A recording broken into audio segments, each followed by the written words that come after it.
So to access your email on your Mac, you're going to use a built-in app called Mail. Let's launch it right here. This is what it looks like. And the first thing you're going to want to do is set up your Mail app to access your email accounts. Email accounts are an external service to your Mac. There's a server somewhere that's handling your email, and you're basically using the Mail app to access that server. This is similar in how a web browser will access a web server to view a web page. Your email app is going to access a server to show you your email. So you can have various different email accounts. Say an Apple account, that's an iCloud email account. You can have a Google email, Microsoft email. You can have email from school, from work, from your internet service provider, or from a variety of other sources. And you would set up Mail to access that account, or if you have more than one, those accounts. You would do that by going to Mail Settings. In Mail Settings, go to Accounts right here. And then you've got various accounts listed here. You may just see one.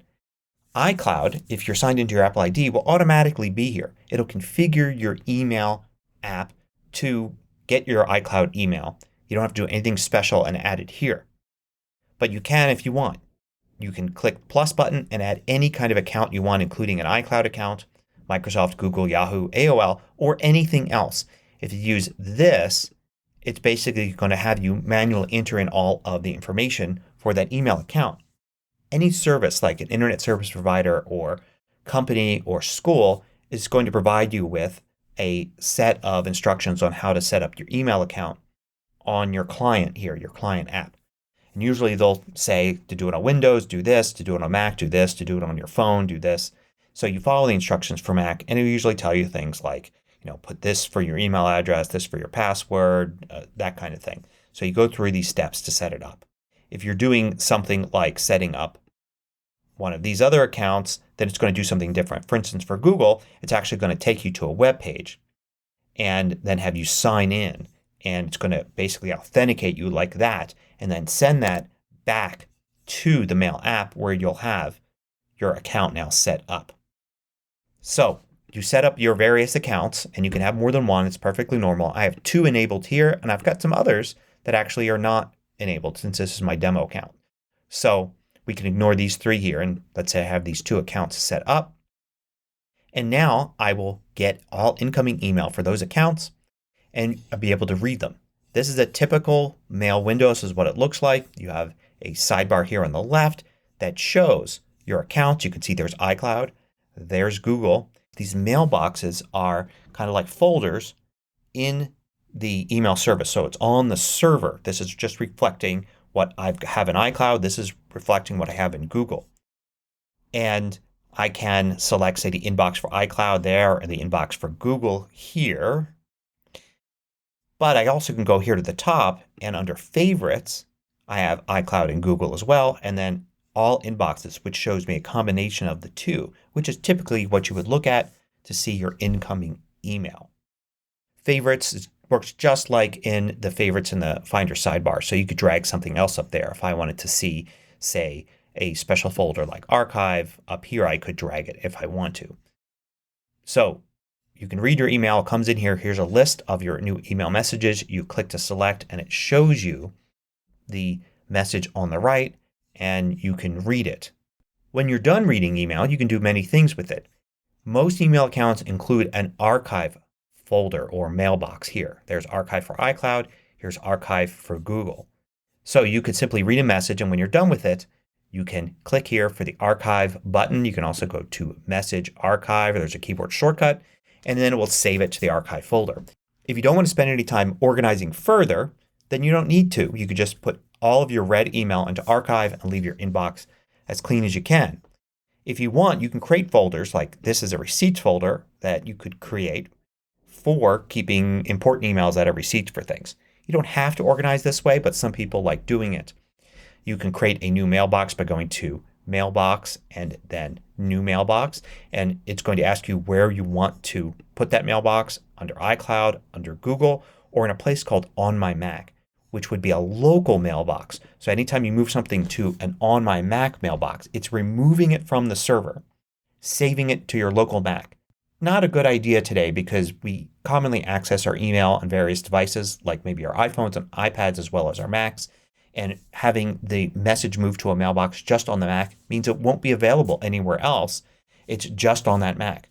But having a mailbox that's, say, in iCloud or in Google, when you move it there, you would then be able to look on, say, your iPhone, find that receipts mailbox inside of your iCloud account, just like you see it here, and access the message you moved to receipts.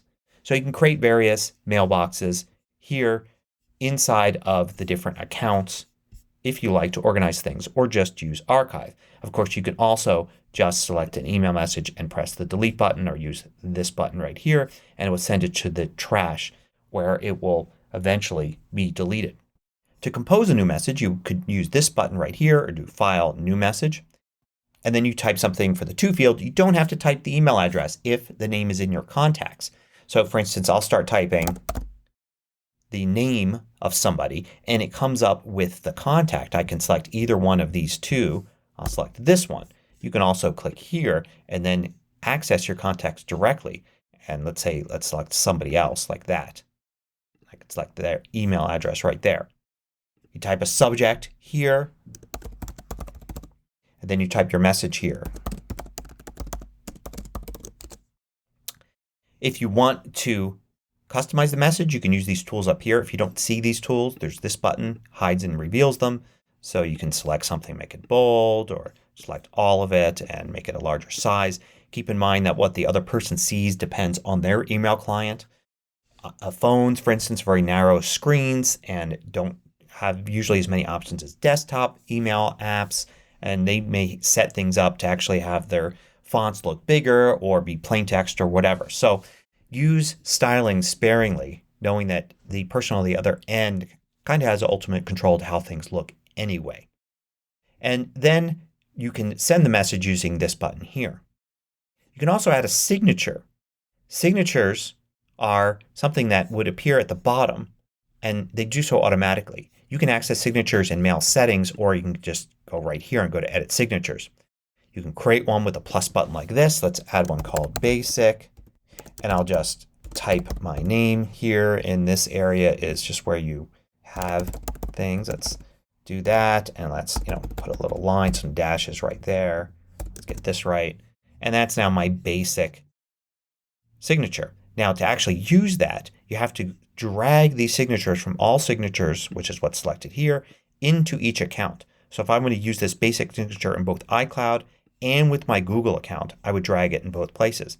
I also have another one called Business, a little more professional. I'll drag that to both places. And then for each one, like iCloud, I could select a default signature. So I'll do Basic for iCloud and Business for Google. And this is just the default. Now when I'm here, if I'm composing a new message, usually I would see them appear here. It's not going to happen because it won't change in the middle of a response. Let's create a new message here again, and you'll see it actually put the basic signature there by default as we asked it to, but we can always switch to Business if we want. So you have the choice there.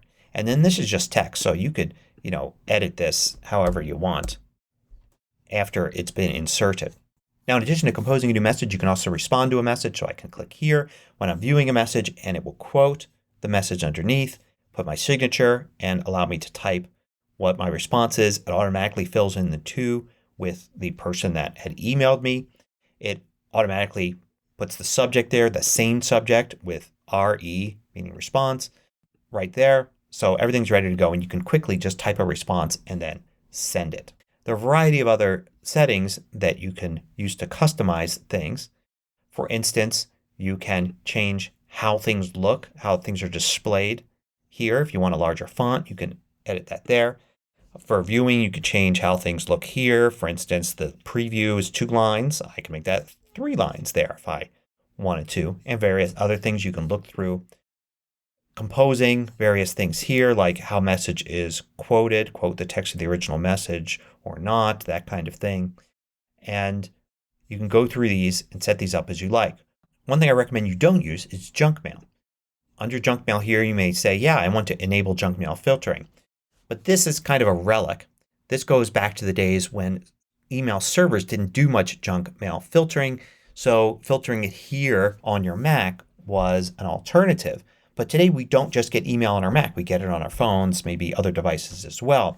So filtering it here on your Mac is not ideal because what if your Mac is currently asleep or shut down and you're getting an email message on your iPhone? It's not going to be doing this because it's your Mac doing this, not your iPhone. However, today's email services like iCloud and Google do a great job, much better than your Mac would, of filtering junk email. So leave this turned off to avoid any problems. You should get your mail filtered. iCloud should filter junk mail to the junk folder. Google also to its own junk folder. And if email's filtered to the junk folder, it's doing its job. The junk folder is just there in case, say, somebody emails you and then asks you sometime later, did you get that email from me? Oh, no, I didn't. Let me check in my junk folder and see if it's there. Generally, the email service will get rid of junk mail after a certain period of time. So you have to check with the different service. Like Google may get rid of junk mail after 30 days. Sometimes you have settings on the server. You would have to go, say, sign into the Google website to check your email settings. So it's best just to avoid the local junk mail filtering, not use that at all.